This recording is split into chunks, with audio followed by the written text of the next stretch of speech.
सतारा जिले के पत्थरवादी नामक एक छोटा सा गांव है। गांव में सब जानते हैं, लेकिन कोई खुलकर नहीं बताता। वाड़ीचा वाड़ी का रास्ता रात में कोई नहीं जाता। ऋषि 22 साल का लड़का शहर से आया था। वो होटल मैनेजमेंट करता था और वीकेंड पर गांव आया था। शाम को दोस्तों के साथ समय बिताया और फिर अकेले घर जाने निकला। गांव की संकरी गलियों में कोई रोशनी नहीं थी। हवा में अजीब ठंडक थी। रास्ता पूरी तरह अंधेरा।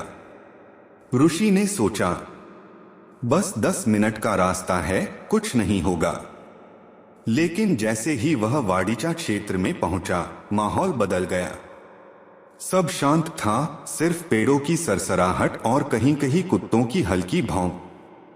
अचानक दूर से एक धीमा रोने का आवाज आया। ऋषि रुक गया। आवाज पास आने लगी।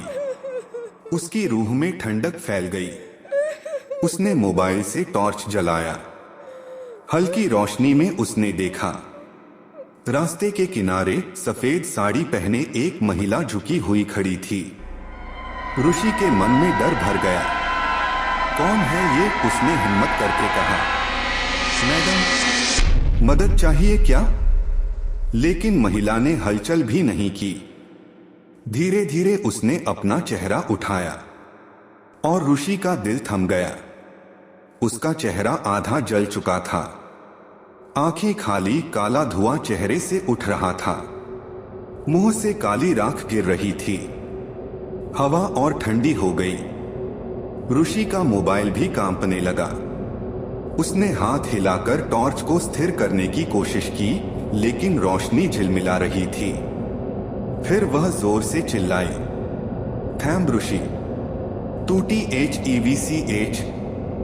ऋषि पीछे हटने लगा, पैर जकड़ गए। मोबाइल हाथ से गिरा और स्क्रीन फट गई। महिला अब हवाओं में तैर रही थी। उसका शरीर जमीन को छुए बिना ऋषि की ओर बढ़ रहा था। ऋषि भागना चाहता था, लेकिन पैर नहीं हिले। महिला करीब आई। उसके जलते हाथ ऋषि के कॉलर को पकड़ रहे थे, गरम, ज्वलंत और राख जैसी। उसने धीमी आवाज में कहा, तुम मेरी मदद क्यों नहीं कर रहे थे? ऋषि के आंखों में आंसू थे। भय उसकी रूह में समा गया। अचानक गांव के मंदिर की आरती की धुन दूर से सुनाई दी। महिला अचानक पीछे हटी, गुस्से में ऋषि की ओर देखती हुई, और एक धुंध के साथ गायब हो गई। ऋषि वहीं जमीन पर गिरा रहा। उसके हाथ जल चुके थे, शरीर कांप रहा था। उसने बस यही कहा, वो सच में थी, जिंदा। आज भी पत्थरवादी के लोग यही कहते हैं, रात में वाड़ीचा रास्ता कभी मत जाना। वो अब भी वही